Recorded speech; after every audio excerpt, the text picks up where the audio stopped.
Están sobre la mesa.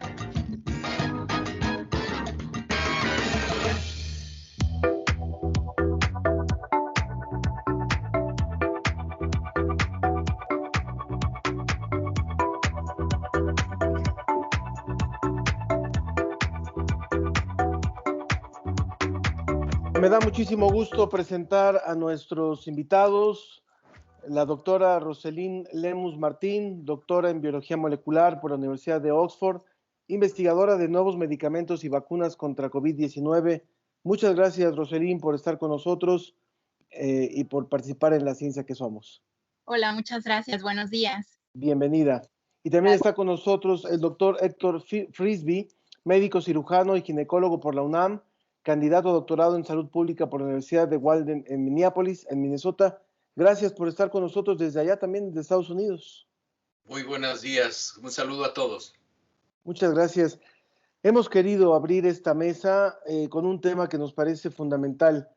Hace unos meses, cuando retomamos La Ciencia que Somos, después de algunas semanas de haber grabado el programa, cuando empezó la primera etapa de confinamiento, los contagiados y los muertos se contaban todavía por decenas, en el país por lo menos, y en muchas partes del mundo empezaban a ser decenas en distintos países.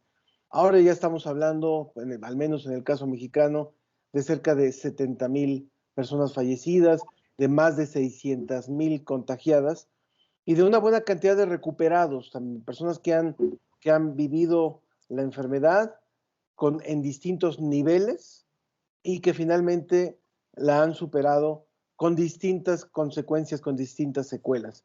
Y por eso quisimos abrir este tema para platicar con nuestros dos invitados sobre las principales secuelas y la forma de afrontarlas y la forma de resolverlas.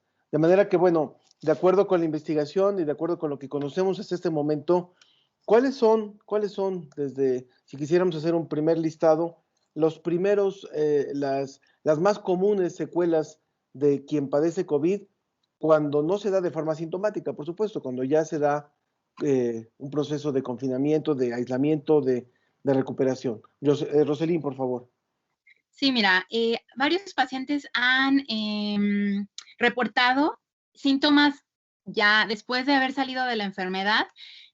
Como tú lo comentas, enfermedad que fue no tan grave, y, bueno, incluso enfermedad grave, ¿no? Pero los más comunes son, ellos reportan que sienten que el cerebro está, o sea, se sienten perdidos, se sienten confundidos, se sienten muy cansados. Algunos reportan vértigo, otros reportan todavía esa falta de aire, arritmia en el corazón, todavía tienen algo de tos, dolor en el pecho, incluso, bueno, urticaria, comezón en la piel, dolor de articulaciones y fiebre persistente, no tan alta, pero sí todavía una fiebre persistente, una fiebre media, todavía persistente, y algunos otros se han analizado que también tienen hipertensión. Ahora aquí cabe aclarar, yo quiero enfatizar mucho la parte neurológica, porque eso va a ser muy a largo plazo, que los médicos van a tener que examinarlo a largo plazo. Bueno, ya Héctor nos platicará al respecto, pero la parte neurológica es muy importante porque hay pacientes que no reportan síntomas y que se ha visto que no reportan síntomas como los clave que conocemos, falta de aire, dolor de cabeza, etcétera, pero que todavía están confundidos o tienen depresión. Entonces, eso va a ser algo, va a venir una segunda pandemia, pero de enfermedades neurológicas. Va a haber depresión, va a haber ansiedad, confusión, encefalopatía, etcétera. Bien, Héctor, por favor. Bueno, en agosto, del 12 de agosto del 2020, la Organización Panamericana de la Salud trató de poner orden a todos estos síntomas que menciona Roselyn, que efectivamente los pacientes empezaban a quejar después de haber padecido COVID, y trataron de agruparlos e hicieron 3 grandes grupos. El primer grupo es el de las secuelas respiratorias en los pacientes. Y esto está íntimamente relacionado con el daño principal que se produce durante COVID, que es la fibrosis pulmonar. La fibrosis pulmonar lo que causa es que los pacientes van a tener una pérdida de la capacidad respiratoria. Incluso esa es una de las razones por las cuales pacientes que tienen enfermedad pulmonar obstructiva crónica, el EPOC, que es enfisema o bronquitis crónica, tienen mayores complicaciones, porque es curioso, los pacientes con EPOC se afectan principalmente en los lóbulos superiores, en las partes superiores de los pulmones, y los pacientes con fibrosis pulmonar es en los lóbulos inferiores. Entonces, la reserva que tenían los pacientes de EPOC en los lóbulos inferiores, en la parte inferior de los pulmones, se pierde cuando se infectan de COVID, porque la fibrosis pulmonar se empieza a producir tan pronto como en la segunda a la quinta semana de la infección. Ahí es cuando empezamos a ver datos iniciales de fibrosis en un paciente. Después de 6 a 8 semanas de que un paciente permaneció en el hospital o permaneció enfermo por COVID, prácticamente la fibrosis de la base del pulmón es completa y difusa en la mayoría de los alveolos. El segundo grupo de secuelas o de efectos a largo plazo de COVID que identificó la Organización Panamericana de la Salud, como lo mencionaba Rosalín, son cardiovasculares. Ese es el segundo grupo. Y se vio un cambio que se presenta en las fibras musculares cardíacas que vemos en otras enfermedades virales, que es el daño a la fibra muscular, el daño miocárdico.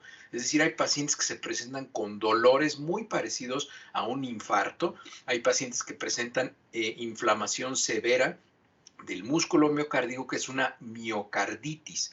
Esta miocarditis es secundaria a la infección viral y esto está determinado porque las fibras musculares cardiovasculares tienen un número promedio mucho más elevado de receptores de angiotensina 2, que como ustedes han mencionado en algunos programas anteriores, el receptor de angiotensina 2 es el que usa el virus para meterse a la célula, utilizar los ribosomas celulares y empezar a reproducirse. Entonces, como estos fibras musculares tienen mucho más receptores de angiotensina 2, el daño es mucho más importante. Entonces son pacientes que cursan con cambios como hipertensión, insuficiencia cardíaca, arritmias, palpitaciones, dolor en el pecho, y son pacientes que pueden tener ese daño de manera permanente. Y es por eso también que efectivamente los pacientes van a tener que estar monitorizados por largo tiempo, porque ahorita pues sabemos qué secuelas hay a 6 a 8 meses después de la infección. No sabemos más porque eso es lo que tiene la infección en el mundo, ¿no?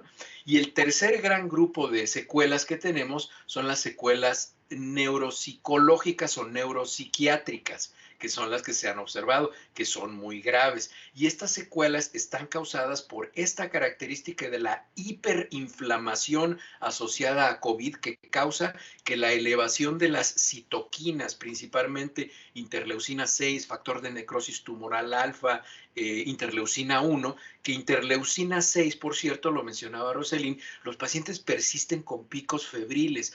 La interleucina 6 se caracteriza porque es la que tiene el derecho de picaporte en el centro de regulador térmica en el cerebro y abre el centro de regulación térmica y lo desorganiza. Y entonces los pacientes por eso tienen estos cambios de temperatura constantes y de muy larga duración. Y fíjense que el daño difuso neuronal que causa el estado hiperinflamatorio asociado con COVID tiene una característica muy importante, causa alteraciones de comportamiento, como lo mencionaba Roselín, pero también ahorita hay varios protocolos en los cuales se está estudiando porque tal parece que a largo tiempo va a causar datos clínicos de esclerosis múltiple en los pacientes. O sea, entonces, resumiendo, tenemos, de acuerdo con lo que presentan las autoridades de salud a nivel mundial, es estos tres grandes grupos de consecuencias, de secuelas, que se dan en la parte respiratoria, en la parte cardíaca y en la parte neuronal. Pero hasta la gran pregunta que muchos nos hacemos es, ¿de qué depende la gravedad con la que, por un lado, se vive la enfermedad? Puesto que hay pacientes que revelan que lo pasaron sin problema, asintomáticos, como una leve gripa, otros que lo pasaron como una muy fuerte gripa y otros que se vieron muy complicados. Hasta donde se sabe en estos momentos, Roselín, ¿de qué ha dependido el que la enfermedad afecte en un nivel 0 a un nivel 10 en diferentes pacientes? Sí, son diferentes factores, es como una ecuación, no hay una fórmula exacta. en este caso, pero depende de varios factores. Uno es la carga viral. ¿Qué tanta carga viral tienes? ¿Con qué tanta carga viral te estás ¿Cuánto contagiando? contacto estuviste con el virus, digamos? Exacto. Si estuviste en un lugar cerrado, obviamente es muchísimo más la carga viral. Si estás en contacto con muchas personas alrededor tuyo en un lugar cerrado, bueno, ahí la carga viral va a ser mucho más intensa. Se ha visto, se ha estudiado que, por ejemplo, los aerosoles, depende la distancia a la que viajan. Entonces hay aerosoles y el tamaño también de los aerosoles en donde va a estar el virus. Hay aerosoles que llegan solamente a la parte de la nariz y de la boca, pero hay aerosoles que van a llegar hasta los pulmones, ¿no? Que esos son, por ejemplo, solamente que te protege las N95, ¿no? Entonces, depende mucho de eso, eso es un factor. Ahora, el otro factor es obviamente el sistema de la persona como tal, ¿no? Como en qué estado de salud está esa persona, la edad. La Universidad de Oxford publicó un artículo hace más o menos un mes y medio, donde ellos publicaron casi como una ecuación donde tú buscas el factor que tienes y te da un número. Entonces tú puedes calcular qué factor de riesgo vas a tener una enfermedad grave de COVID. Entre esos factores está obviamente el género, si eres hombre, si eres mujer, la edad, si tienes enfermedades ya anteriores, crónicas, diabetes, obesidad, hipertensión. Y obviamente también el estado de tu sistema inmune. Se ha visto que personas, incluso con un sistema inmune sano, presentan lo que se llama la tormenta de citoquinas, ¿no? Entonces, es porque el sistema inmune está reaccionando demasiado hacia el virus, ¿no? Entonces, también lo que comentaba Héctor, en este gran abanico de síntomas, se debe mucho a cómo está actuando el virus en sí en las células. Las células tienen un receptor que se llama ACE2 y en ese receptor, bueno, el virus literalmente encaja como una llave y ese es el mecanismo que usa para atacar, ¿no? Entonces, la mayoría de nuestros tejidos, pulmones, corazón, intestino, riñones, los vasos sanguíneos y el sistema nervioso, entre otros, tienen este receptor, ¿no? Entonces, por eso somos muy vulnerables a COVID-19. Todos estos órganos van a ser vulnerables a COVID-19. Y lo que se ha visto muy, muy claro es que el virus puede atravesar la barrera que protege al cerebro de infecciones. Entonces, es por eso que se han visto estos efectos neurológicos. Pero en sí, como lo comento, no hay una ecuación que determine. Puede ser que una persona sea sana, tenga 30 años, 35 años, nunca haya tenido ninguna otra enfermedad, sea deportista y tenga una enfermedad grave. Entonces, sí hay una combinación de factores. Estamos conversando con la doctora Roselín Lemus Martín, doctora en Biología Molecular por la Universidad de Oxford e investigadora de nuevos medicamentos y vacunas contra COVID-19, y con el doctor Héctor Frisby, médico cirujano y ginecólogo por la UNAM, candidato a doctorado en salud pública por la Universidad de Walden en Minneapolis, Minnesota. Nos comenta Carlos Damián en Facebook, dice, se ha reportado que alrededor de 10% de los niños que presentan COVID asintomático desarrollan afecciones cardíacas, incluyendo aneurisma, tras pasar la enfermedad. ¿Algo breve sobre eso, doctor? Lo que sucede es que fíjate que en los niños particularmente, como tienen un sistema inmunológico inmaduro, es bastante poco probable que tengan una cascada de citoquinas muy agresiva, que es la que da las manifestaciones clínicas. Por lo tanto, los niños son principalmente asintomáticos, pero eso no significa que no están teniendo daños. Y los niños tienen los receptores de angiotensina 2, como lo comentaba Roselín, entonces es muy probable que los niños vayan a presentar síntomas a mediano o a largo plazo. No los vayamos a ver en la fase aguda, no se van a enfermar, y es por eso que hemos visto niños ahora que han regresado a la escuela presencial en algunos países en el mundo, cosa que inteligentemente no hicieron en México. Es bastante notable cómo se encuentra un pico de elevación de los casos, porque los niños son hiperinfecciosos, es decir, son niños que pueden contagiar de manera potencial a la gente, porque como lo comentaba Roselín, tiene una carga viral tan grande que tienen para dar y repartir a todas las personas con las que interactúan. Entonces, regresar a la escuela de manera presencial es un riesgo muy elevado para los maestros, porque los niños tienen una carga viral muy importante y esto ya se ha demostrado, ¿no? Y respecto a la pregunta anterior que le planteabas a Roselyn, ¿qué pacientes se complican? Hemos oído que los pacientes obesos se complican, y esta es una observación que yo siempre les hago. Lo que sucede es que los receptores de angiotensina 2 que comentaba Roselyn se encuentran de manera importante en el tejido adiposo. Entonces, una persona obesa multiplica la superficie de reproducción para el virus y le pone un campo de fútbol americano en vez de una cancha de tenis al virus, y entonces se reproduce de manera exacerbada, y es por eso que los pacientes con obesidad son pacientes de mucho mayor alto riesgo, porque alcanzan una carga viral impresionantemente elevada en muy poco tiempo. Bien.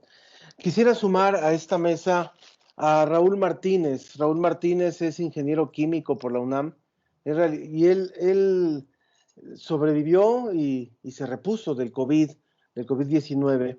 Y después de eso, finalmente dijo, no solamente me quedo con esto, no solamente lo puedo contar a mis hijos o a mis nietos, sino también lo quiero poner a disposición de los demás.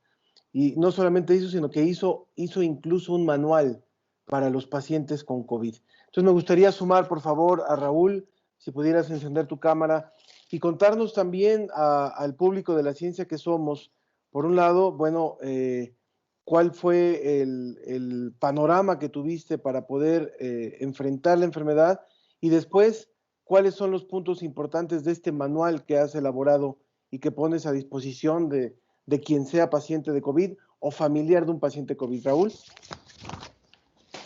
Hola, ¿qué tal? Ángel, muchísimas gracias por invitarme a este interesante programa. Saludo al público que amablemente nos escucha. Doctora Lemus, doctor Frisby, bueno, los saludo. Para comentarles que comenzamos un día, mi esposa, que tiene 62 años, mi hija que tiene 20 años está estudiando medicina, y su servidor Raúl, que tengo 62 años. Una tarde, tarde-noche, mi esposa empezó a tener problemas porque le empezó a doler mucho la cabeza, empezó a tener el cuerpo cortado y se le empezó a inflamar la garganta. Entonces, como ya teníamos nosotros idea de los síntomas, hablamos directamente con la doctora Guas, que es mi cuñada, y el doctor Romero, que es un microbiólogo, y nos dijeron, tienes que sacarte la prueba de COVID, la famosa PCR. Al día siguiente fuimos, empezamos le sacaron todas la muestra, pero durante estando allí, nosotros en el carro empezamos a sentirnos mal, empezamos a tener, yo en lo personal me empezó a dar un ligero dolor de estómago, me empecé a sentir muy cansado, me empezó a doler la cabeza, y mi hija también le dolía la cabeza, se sentía con el cuerpo cortado, y posteriormente empezó a tener ligeras dificultades para respirar. Ya cuando mi esposa nos alcanzó, hablamos con el doctor, y nos dijo inmediatamente, cuando ustedes tengan los resultados, pues vamos a ver si es positivo o no, pero eso van a tardar 4 o 5 días, ustedes no se pueden esperar, y nos mandó a hacer una química sanguínea, una biometría hemática y una radiografía de tórax. Con estos datos que nos dieron, el doctor, obviamente se tardó hasta en la tarde, nos dieron toda esta información, y el médico, al revisarlo, nos dijo, los 3 tienen los pulmones ligeras inflamación. Vemos que su análisis de sangre indican que tiene una buena salud y que su sistema inmunológico es bueno, pero ya empieza a estar afectado.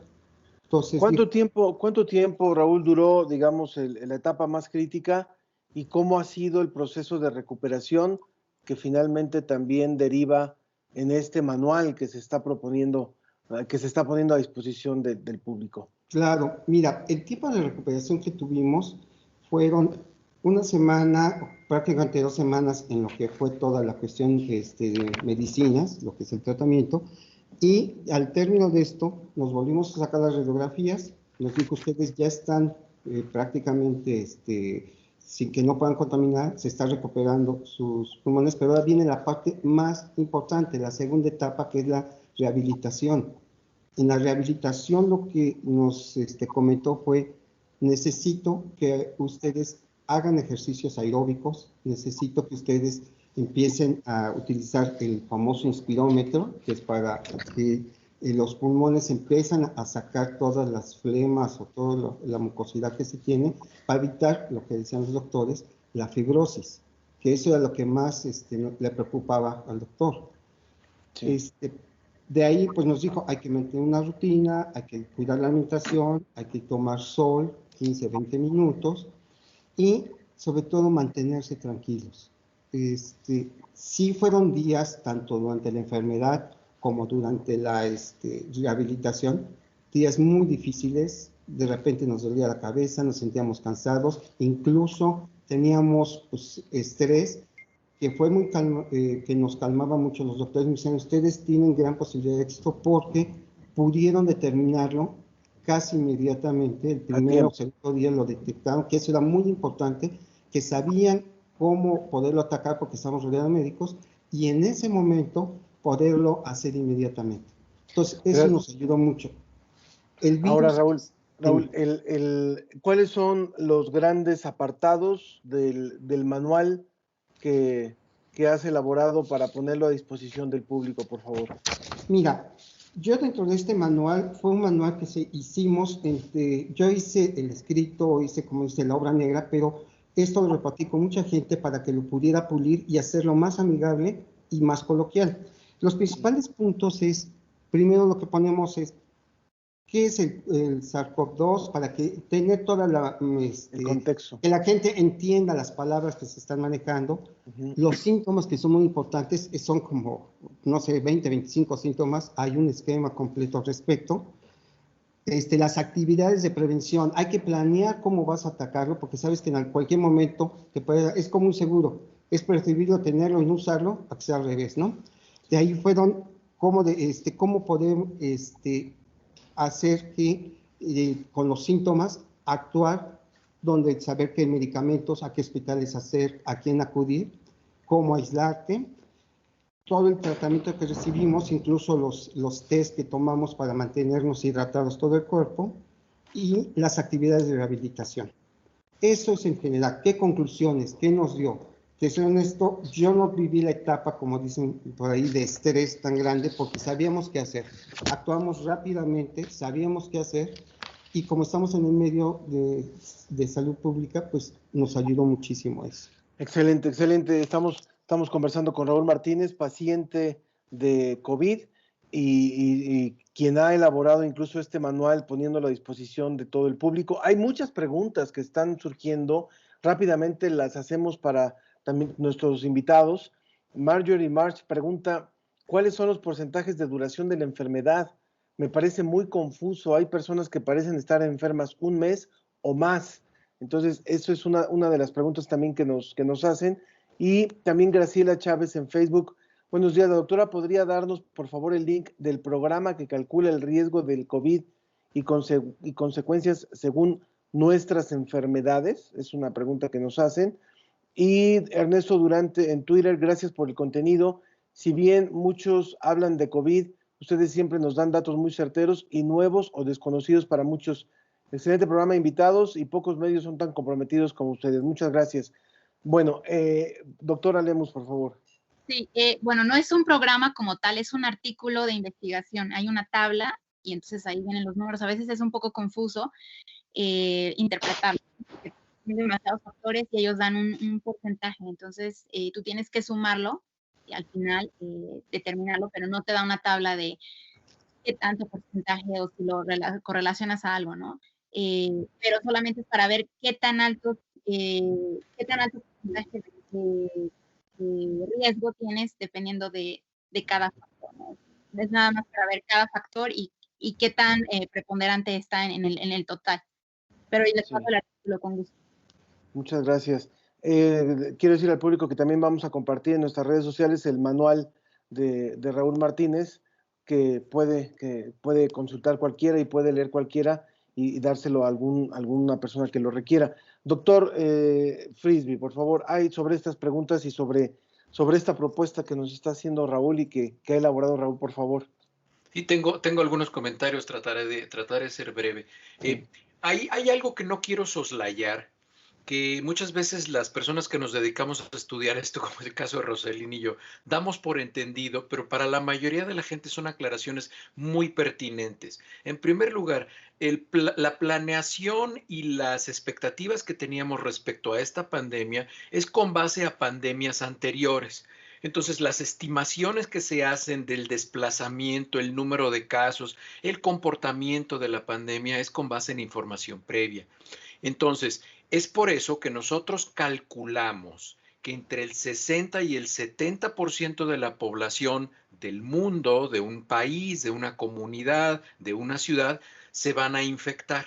60 a 70%. Saquen un papelito y una pluma todas las personas que amablemente nos escuchan y anoten, México tiene 130 millones de habitantes.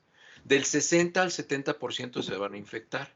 De ese universo que ustedes van a obtener de 60 a 70%, el 80% de las personas van a ser asintomáticos o con síntomas leves que van a ser soslayados por el paciente.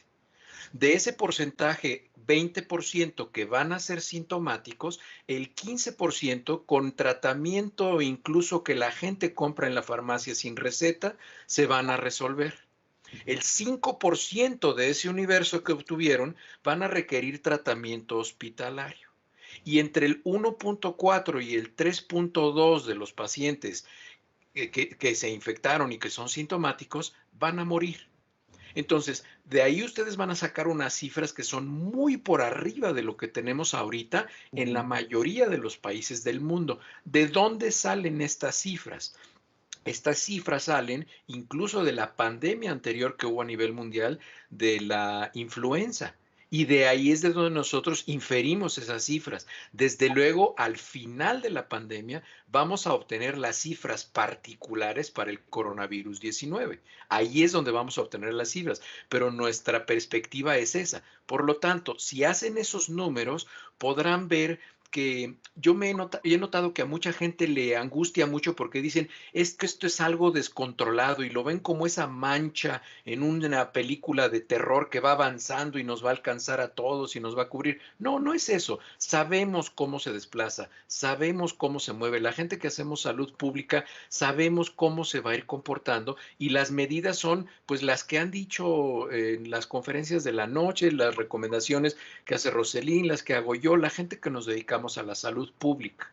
Entonces, no es algo que realmente nos sorprenda lo que está pasando, porque yo veo que mucha gente se fue con la idea de que si México cruzaba 60,000 ya era una catástrofe. En realidad, no, de 60,000 muertos. Desde luego, una persona que muere es una tragedia familiar, social y comunitaria. Pero no estamos ni al 50% de los casos esperados de muerte en una pandemia agresiva. Y esto ya lo esperamos. Le voy a recomendar a la gente que se meta a internet y busque algo que se llama Evento 201. Está en inglés, es Event 201. Esta es una reunión que hubo el año pasado en octubre a la cual yo atendí, en la cual se decía que en poco tiempo iba a haber una pandemia por un coronavirus y se hacían los cálculos. Incluso allá hay un ensayo de qué es lo que va a pasar en el mundo y se van a dar cuenta que es muy parecido a lo que está sucediendo. Ya sabíamos que esto iba a suceder. Incluso yo di una conferencia respecto a lo que está sucediendo en febrero del 2018. Entonces, a nosotros no nos sorprende tanto. A mí me entusiasma que la gente como el señor Raúl Martínez esté tan involucrado. Realmente me entusiasma porque la salud es muy importante. Hablando del manual que está haciendo él, en primer lugar agradecerle. Es un dato de un nivel de civilidad y conciencia social y empatía impresionante. Ojalá hubiera más gente como el señor Raúl Martínez. Y qué bueno que lo está enfocando en esas tres esferas. Primero, en una fase de entendimiento de la enfermedad. En segundo, cómo rehabilitar a una persona después de que estuvo. Y qué bueno que no soslaya la parte emocional, porque como lo comentaba Roselina al principio, los pacientes se deprimen, porque justamente esta masiva información que le está llegando a la gente, cuando la gente se enferma de COVID, lo siente como una sentencia de muerte. y se angustia y se estresa y eso disminuye su sistema inmunológico y agrava la enfermedad. Entonces, todo esto a mí me parece muy interesante y muy importante lo que está haciendo el señor Raúl Martínez. Un comentario final, Raúl, por favor, de lo que después de haber vivido esta enfermedad dijimos ya, le pondríamos a lo mejor nivel 4, nivel 5, ya no sería difícil, pero sabemos que hay de todo tipo. De hecho, en esta semana yo hablé con 2 personas que sobrevivieron y uno decía, ni cuenta casi me di, y el otro es un gran amigo, también pasó tiempo con muchos síntomas y hasta la fecha todavía me dice, tengo adormecimientos, tengo algunas cosas que no puedo controlar. Entonces, ¿qué sugerirías, Raúl, a los pacientes, a las personas que hoy nos están escuchando, así en general, y que no han vivido a lo mejor una enfermedad como el COVID? Mira, yo lo que te sugeriría es estar prevenidos, saber qué te puede dar o no te puede dar, que tengan un médico al lado, que sepan los síntomas y que lo planeen, que no se asusten, porque después de lo que yo viví, aprendí muchas cosas, que lo único que puedes tener seguro en este mundo es la vida y es muy fácil perder.